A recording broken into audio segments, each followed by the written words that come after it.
संतोषी माता की व्रत कथा। एक बुढ़िया थी, उसके 7 बेटे थे। 6 कमाने वाले थे जबकि एक निकम्मा था। बुढ़िया 6 बेटों की रसोई बनाती, भोजन कराती और उनसे जो कुछ जूठन बचती वह 7वें को दे देती। एक दिन वह पत्नी से बोला, देखो मेरी माँ मुझसे कितना प्रेम करती है। वह बोली, क्यों नहीं, सबका जूठा जो तुमको खिलाती है। वह बोला, ऐसा नहीं हो सकता, मैं जब तक आंखों से ना देख लूं तब तक नहीं मान सकता। बहू हंसकर बोली, देख लोगे तब तो मानोगे ना। कुछ दिन बाद त्योहार आया। घर में 7 प्रकार के भोजन और चूरमे के लड्डू बने। वह जांचने को सिर दुखने का बहाना कर पतला वस्त्र सिर पर ओढ़े रसोई घर में सो गया। वह कपड़े में से सब देखता रहा। 6 भाइयों को भोजन कराने आए। उसने देखा माँ उनके लिए सुंदर आसन बिछा, नाना प्रकार के रसोई परोसी और आग्रह करके उन्हें जमाया। वह देखता रहा। 6 भोजन करके उठे तब माँ ने उनकी जूठी थालियों में से एक लड्डू के टुकड़े को उठाकर एक लड्डू बनाया। जूठन साफ कर बुढ़िया माँ ने उसे पुकारा, बेटा 6 भाई भोजन कर रहे हैं, 6 भाई भोजन कर गए हैं, अब तू भी बाकी है, अब तू उठ, अब खा ले। वह कहने लगा, माँ मुझे भोजन नहीं करना, मैं अब परदेश जा रहा हूँ। माँ ने कहा, कल जाता हो तो आज चला जा। वह बोला, हाँ आज ही जा रहा हूँ। यह कहकर वह घर से निकल गया। चलते समय पत्नी की याद आई।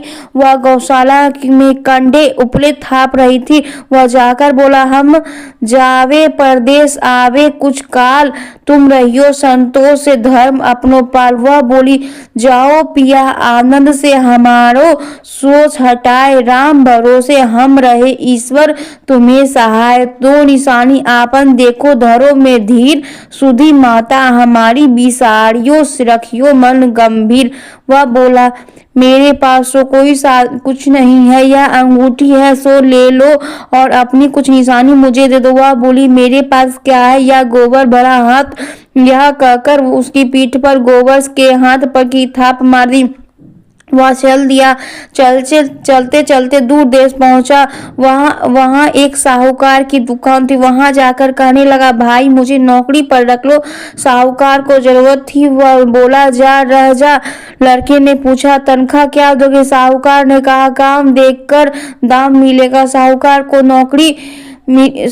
की नौकरी मिली। वह सुबह 7 बजे से 10 बजे तक नौकरी बजाने लगा। कुछ दिनों के से में दुकान का सारा लेन देन, हिसाब किताब, ग्राहकों का माल बेचना, सारा काम करने लगा। साहूकार के 7-8 नौकर थे, वे सब चक्कर खाने लगे। यह बहुत होशियार बन गया।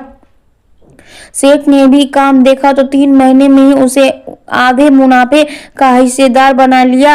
वह कुछ वर्ष में ही नामी सेठ बन गया और मालिक का सारा कारोबार उस पर छोड़ गया। पति की अनुपस्थिति में इधर उसकी पत्नी को सास ससुर दुख देने लगे और सारी गृहस्थी का काम करा के उसे लकड़ी के लाने जंगल में बेचे। इसी बीच घर के आटे से जो भूसी निकलती उसकी रोटी बनाकर रख देती और फूटे नारियल की नारेली में पानी।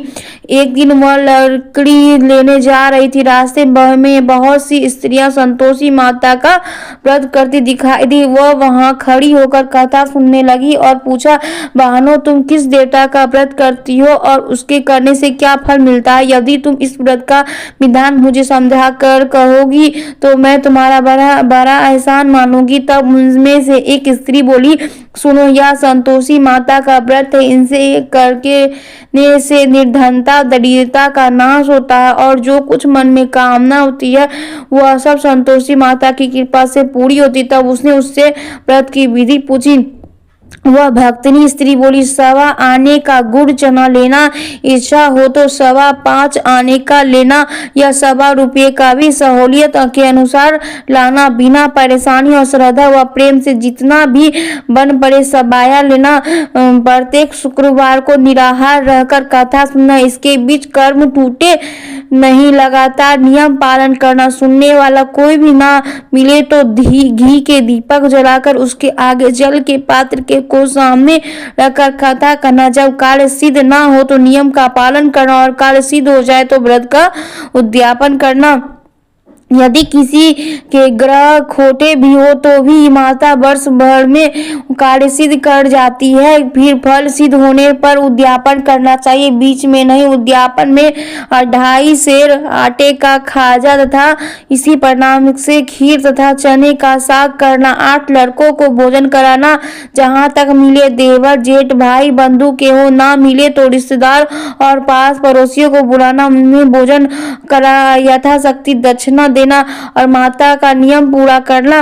उस दिन घर के खटाई ना खाना। या सुन बुढ़िया के लड़के की बहू चल दी, रास्ते में लकड़ी के बोझ को बेच दिया और उन पैसों से गुड़ चना ले माता का व्रत की तैयारी करने आगे चली और सामने मंदिर देखकर पूछने लगी, यह मंदिर किसका है? सब कहने लगे, संतोषी माता का मंदिर है।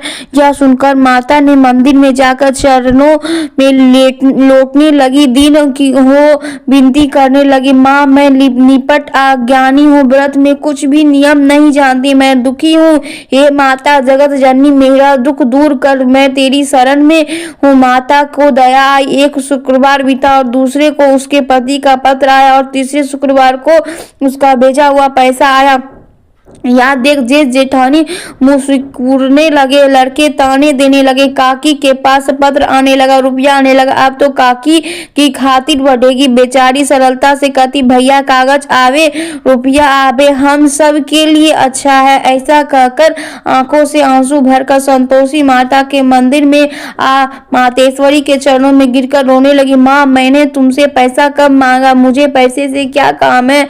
मुझे तो आपके अपने सुहाग से काम है। मैं तो अपने स्वामी के दर्शन मांगती हूँ। तब माता ने प्रसन्न होकर कहा, जा बेटी तेरा स्वामी आएगा। यह सुनकर खुशी से बावली हो कर घर में जा काम करने लगी। अब संतोषी माता विचार करने लगी, इस भोली पुत्री को मैंने कह तो दिया तेरा पति आएगा, लेकिन कैसे? वह तो इसे स्वप्न में भी याद नहीं करता। उसे याद दिलाने के लिए मुझे ही जाना पड़ेगा। इस तरह माताजी उस बुढ़िया के बेटे के पास जा स्वप्न में प्रकट हो कहने लगी, साहूकार के बेटे सो रहा है या जागता है? वह कहने लगा, माता सोता भी नहीं जागता भी नहीं, कहो क्यों, क्या आज्ञा है? माँ कहने लगी, तेरे घर बार कुछ है कि नहीं? वह बोला, मेरे पास सब कुछ है, माँ बाप है, बहू है, क्या कमी है? माँ बोली, भोले पुत्र तेरी बहू को घोर कष्ट उठा रही है, तेरे माँ बाप उसे परेशानी दे रहे हैं, वह तेरे लिए तरस रही है, तू उसकी सुध ले। वह बोला, हाँ माताजी यह तो मालूम है, परंतु जाओ तो कैसे? परदेश की बात है, लेन देन का कोई हिसाब नहीं, कोई जाने का रास्ता नहीं आता, कैसे चला जाऊं? माँ कहने लगी, मेरी बात मान, सवेरे नहा धोकर संतोषी माता का नाम ले, घी का दीपक जला और दंडवत कर दुकान पर जा बैठ। देखते ही देखते सारा लेन देन चुक जाएगा, जमा कर माल बिक जाएगा, सांझ होते होते धन से भारी ढेर लग जाएगा। अब बुढ़िया की बात मानकर वह नहा धोकर संतोषी माता को दंडवत घी का दीपक जलाकर दुकान पर जा बैठा। थोड़ी देर में देने वाले रुपया लाने लगे, लेने वाले हिसाब लेने लगे। कोठे में भरे सामान की खरीदार नकद दाम में सौदा करने लगे। शाम तक धन का भारी ढेर लग गया। मन में माता का नाम लेकर चमत्कार देख प्रसन्न हो घर के रास्ते जाने लगा। कपड़ा और घर जाने के लिए वास्ते गहना और कपड़ा सामान आदि खरीदने लगा। यह काम से निपट तुरंत घर के लिए रवाना हुआ। उधर उसकी पत्नी जंगल में लकड़ी लेने जाती, लौटते वक्त माता जी के मंदिर में विश्राम करते। वह तो उसके प्रतिदिन का रुकने का जो स्थान ठहरा। धूल उड़ती देख वह माता से पूछती, हे माता यह धूल कैसे उड़ रही है? माता कहती, हे पुत्री तेरा पति आ रहा है, अब तू ऐसा कर, लकड़ियों के 3 बोझ बना ले। एक दिन एक नदी के किनारे रख और दूसरा मेरे मंदिर पर, वह तीसरा अपने सिर पर।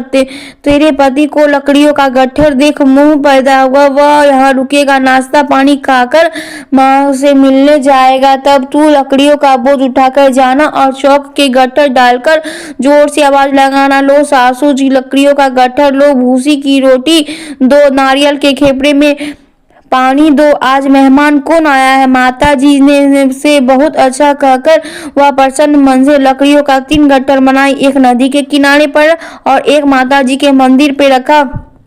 इतने में मुसाफिर आ पहुंचा। सूखी लकड़ी को देख उसकी इच्छा उत्पन्न हुई कि यह हम यहाँ विश्राम करे और भोजन बनाकर खा पी गांव जावी। इस तरह रुक कर भोजन बना, विश्राम करके गांव को गया, सबसे प्रेम से मिला। उसी समय सिर पर लकड़ी का गट्ठर लिए वह उतावली सी आती है, लकड़ियों का भारी बोझ आंगन में डालकर जोर से आवाज देती है, लो सासू जी लकड़ियों का गट्ठर लो, भूसी की रोटी दो, आज मेहमान कौन आया है। यह सुनकर उसकी सास बाहर आकर अपने दिए हुए कष्टों को भुलाने हेतु कहती है, बहू ऐसा क्यों कहती हो, तेरा मालिक ही तो आया है, आ बैठ, मीठा भात खा, भोजन कर, कपड़े गहने पहन। उसकी आवाज सुन उसका पति बाहर आया, अंगूठी देख व्याकुल हो जाता है।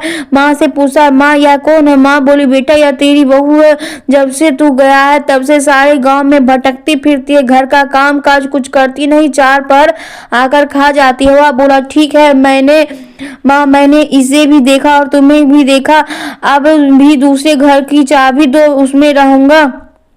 माँ बोली, ठीक है जैसी तेरी मर्जी। तब वह दूसरे मकान और तीसरे मंजिल का कमरा खोल सारा सामान जमाया। एक दिन में राजा का महल जैसा ठाट बाट बन गया। अब क्या था, बहुत सुख भोगने लगी। इतने में शुक्रवार आया। शुक्रवार व्रत का उद्यापन में उसने अपने पति से कहा, मुझे संतोषी माता का व्रत का उद्यापन करना है। पति बोला, खुशी से कर लो। वह उद्यापन की तैयारी करने लगी। जेठानी के लड़कों को भोजन के लिए कहने लगी। उन्होंने मंजूर किया, परंतु पीछे से जेठानी ने अपने बच्चों को सिखाया, देखो भोजन में इसके समय खटाई मांगना, जिससे उसका व्रत का उद्यापन पूरा न हो। लड़के जमने के लिए आए तो खीर खाना पेट भर खाया, परंतु बाद में खाते ही कहने लगे कि हमें खटाई दो, खीर खाना हमको नहीं भाता, देखकर आरुचि होती है। वह कहने लगी, भाई खटाई किसी को नहीं दी जाएगी, यह तो संतोषी माता का प्रसाद है। लड़के उठ खड़े हुए और बोले, पैसा लाओ। भोली बहू कुछ जानती नहीं थी, उसने पैसे दे दिए। लड़के उसी समय हट करके इमली खटाई ले खाने लगे। यह देखकर बहू पर माता जी ने कोप किया। राजा के दूत उसके पति को पकड़कर लेके गए। जेठानी मन ही मन मनमाने वचन करने लगे, लूट लूट कर धन इकट्ठा कर लाया है, अब सब मालूम पड़ जाएगा, जब जेल में मार खाएगा। बहू ने यह सहन नहीं हुआ। माँ संतोषी से माफी मांगने लगी और रोते हुए माता जी के मंदिर गई और कहने लगी, हे माता तुमने क्या कर दिया। हंसाकर अब भक्तों को रुलाने लगी। माता बोली, बेटी तूने उद्यापन करके मेरा व्रत भंग किया है। वह कहने लगी, माता मैंने कुछ अपराध किया है, मैंने तो भूल से लड़कों को पैसे दे दिए, मुझे क्षमा करो, मैं तो तुम्हारा उद्यापन करूंगी। माँ बोली, अब भूल मत करना। वह कहती है, अब भूल नहीं होगी, अब बतलाओ वे कैसे आवेंगे। माँ बोली, जा पुत्री, तेरा पति तुझे रास्ते में आता मिलेगा। वह निकलती राह में पति आता मिलता। वह पूछी, कहाँ गए थे। वह कहने लगा, इतना धन जो कमाया है उसका टैक्स राजा ने मांगा था, वह भरने गया था। वह प्रसन्न ही हो बोली, भला हुआ, अब घर को चलो। कुछ दिन बाद फिर शुक्रवार आया, फिर किया व्रत का उद्यापन और वह बोली, मुझे फिर माता का उद्यापन करना है। पति ने कहा, करो। बहू फिर जेठ के लड़कों को भोजन को कहने लगी। जेठानी एक दो बातें सुनाई और सब लड़कों को सिखाने लगी, तुम सब लोग पहले ही खटाई मांगना। लड़के भोजन से पहले कहने लगे, हमें खीर नहीं खानी, हमारा जी बिगड़ता है, कुछ खटाई खाने को दो। वह बोली, खटाई किसी को नहीं मिलेगी, आना है तो आओ। वह ब्राह्मण के लड़के के को लाकर भोजन कराने लगी। यथाशक्ति दक्षिणा की जगह एक एक फल उन्हें दिया। संतोषी माता प्रसन्न हुई। माता की कृपा से 90 माह में उसके चंद्रमा के समान पुत्र प्राप्त हुआ। पुत्र को पाकर प्रतिदिन माता जी के मंदिर को जाने लगे। माँ ने सोचा, यह रोज आती है, आज क्यों ना इसके घर चलूं। वह विचार कर माता के ने भयानक रूप बनाया। गुड़ चने से सना मुख ऊपर सूट के समान होठ उस पर मक्खियां भिन भिन कर रही थी।